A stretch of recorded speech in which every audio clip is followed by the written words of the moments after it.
Hey, what's going on? You want to learn fascia conditioning, you want to learn TRX. Well, in the last video we did fascia conditioning. This time around we're going to be learning how to use the TRX because, as we know, the TRX is the most important tool and the most useful tool for fascia conditioning. You ready? Let's get started. Boom! Alright, so first we're going to start off going from the top of the body, working our way down.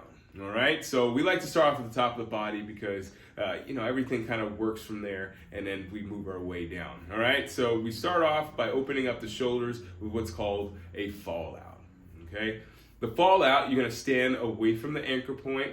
You're going to have your arms starting off in front of your body, preferably in front of your shoulders, and you're going to lean forward and bring your hands up towards the sky as you bring your body forward. Now, as you're doing that, you want to push your heels down into the floor. All right, that's important because what we're trying to do is we're trying to engage your pelvic floor. An issue that a lot of people do here on this particular exercise is they end up pushing all their weight into their hands and their shoulders. You don't want to do that. What you're trying to do, again, is you're trying to engage your pelvic floor. So what you're going to do is you're going to push your heels down, push your pelvis forward, and really engage your body by pushing your hands up rather than shrugging your shoulders. All right?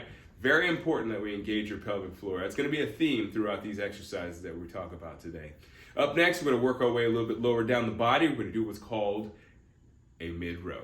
All right, mid-row. There's a lot of versions of rows. There's a T row, there's an I row, there's a W row.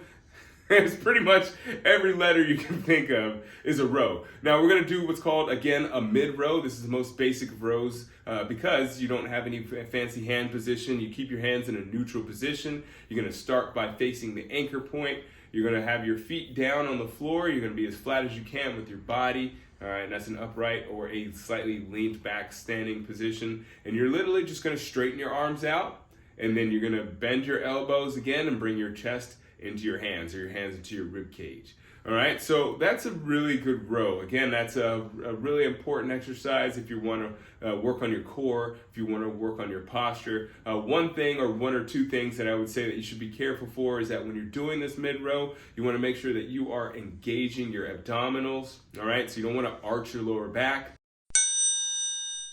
You don't want to pull your chest up too much, or you don't want to shrug your shoulders. I see a lot of people, they shrug their shoulders when they do it because, you get a little bit of extra oomph with the traps or the rhomboids. But you want to really focus on just keeping your shoulders down. Again, what we're trying to do here is we're trying to work your core. We're trying to engage your fascia. We're really trying to make your body practice the way you want to play throughout life. So a lot of these exercises that we do here are going to be exercises that are going to help you with your posture throughout life, not just on the TRX. All right, so on to our next exercise. We're working our way down our body. We're going to kind of stay around the arm and shoulder area here. We're going to go into what's called a press and a push-up. All right, so I named these two exercises because they're pretty much synonymous. For most people, interchange the names. They go either press or push up. I like to make the identification, or I like to make the demarcation between these two by saying that the press is facing outward. All right, that's the way you can tell the difference. Press is facing outward, while the push-up is facing inward towards the anchor point. So if we're starting off with the press, you're gonna have the handles in your hands. You're gonna be facing away from the anchor point. You're gonna have your arms straight out in front of you, and you're gonna bend your elbows as you lower your body down towards your hands. So you're going to be lowering your chest into your hands, bending your elbows out to the side. All right, and you want to focus on keeping your shoulders down and relaxed. Keep your chest up. All right, and keep your belly button engaged. I can't tell you how many people I see turn this into some sort of skull crusher or some kind of exercise where their lower back is really arched. So it's very important. Again, I'm going to probably say this every single exercise, so you'll have to excuse me now, but it's very important that you keep your abdominals engaged and don't let your lower back take over on this particular exercise. And the same goes with the push-up. Up next, you're going to be going into your push-up. You're going to be lowering your body down into the floor. Again, you're going to be lowering your body down to the floor because you'll be facing the anchor point, or you're going to be underneath the anchor point. And you're going to make sure that you are keeping your glutes engaged, because this is something, because you're not exactly in a full upright standing position, you're more using your lower back, you're using your abdominals, you're using your glutes. It's more of a core exercise than from a standing position. So you want to make sure that you want to engage that posterior chain. All right, so you're gonna be having your hands out in front of you. You're gonna have your hands, you're gonna have your arms at 90 degrees, bending your elbows to 90 degrees, I should say, and try to keep your hands in line with your chest. As you lower your chest down towards your hands, you want to really go to a comfortable range of motion. I can't tell you how many of my clients have just gone down and more or less face planted. I always tell them, hey, you got to be careful because you never lowered your body down. Some people have done push-ups before, but you never lowered your body down with like minimal stability. The TRX is great for working the fascia, those connective tissues. It helps you with your balance and helps you with the stability in your joints. So yeah, as you lower your body down into the floor, make sure you are focusing on going to a range of motion that you can control.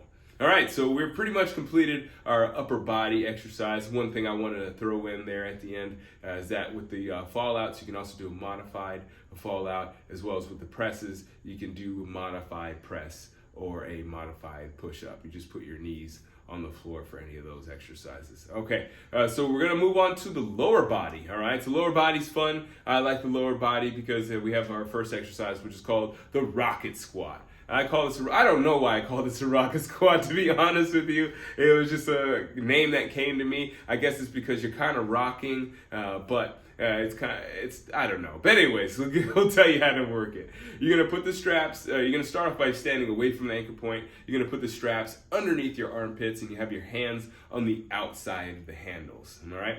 So from there, you're gonna try to get tension in the strap. One thing I forgot to mention earlier, you're gonna always try to have tension in your straps. No slack in your straps. That's one of the TRX rules. But anyways, you're gonna have the straps on the inside of your hands as well as underneath your armpits. Walk until you have tension in your straps. Once you have tension in your straps, you're gonna make sure that you have your chest parallel to the floor, more or less parallel to the floor, and you're gonna lower your body down towards your heels, essentially bending your knees to lower your body down towards your heels. And then from there, you just extend your legs again to a full standing position, more or less, or a fully extended position in your legs, and you continue until your legs burn. Now, one version of that is also called the rocket launcher, all right? That's essentially the same thing. I'm not gonna go into the into the positioning again. It's pretty much the same positioning. The only difference here is that you're going to squat down, and instead of just straightening your legs out, you're gonna actually jump. You're gonna jump forward.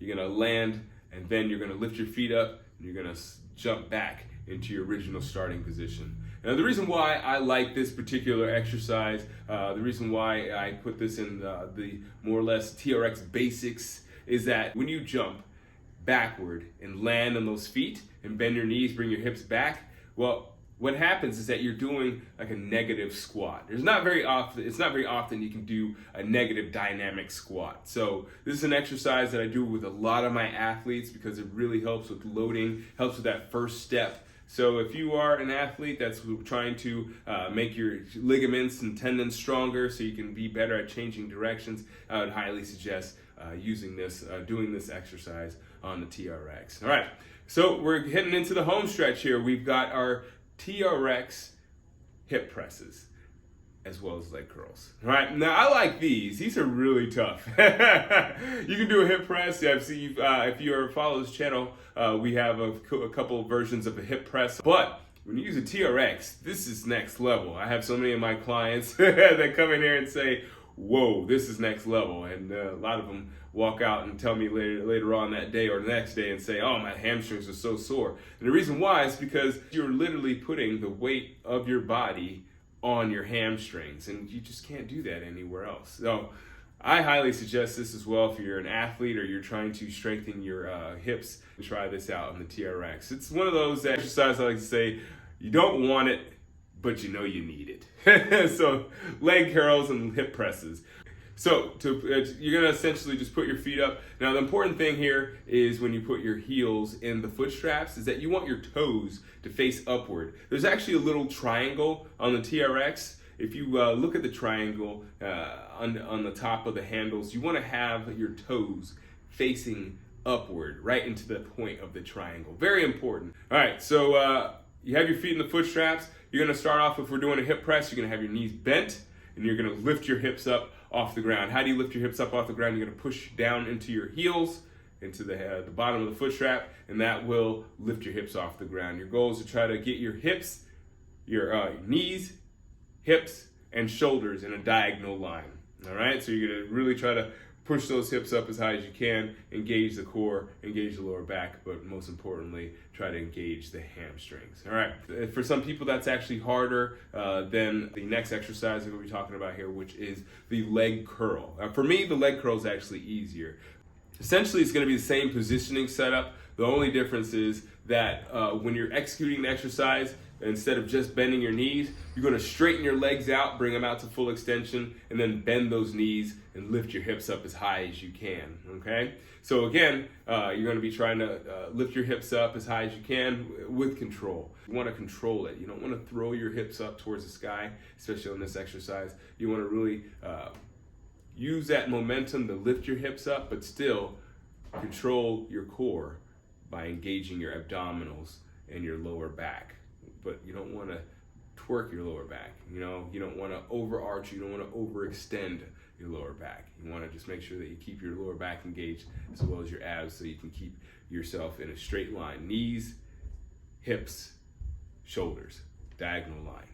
All right, so those are pretty much the basics of the TRX. Again, I really like the TRX just because it's so good for your fascial conditioning. If you want to learn more about the TRX, we've got plenty of videos that are gonna be coming out through this year. I gotta make sure that I claim my name officially as a TR expert.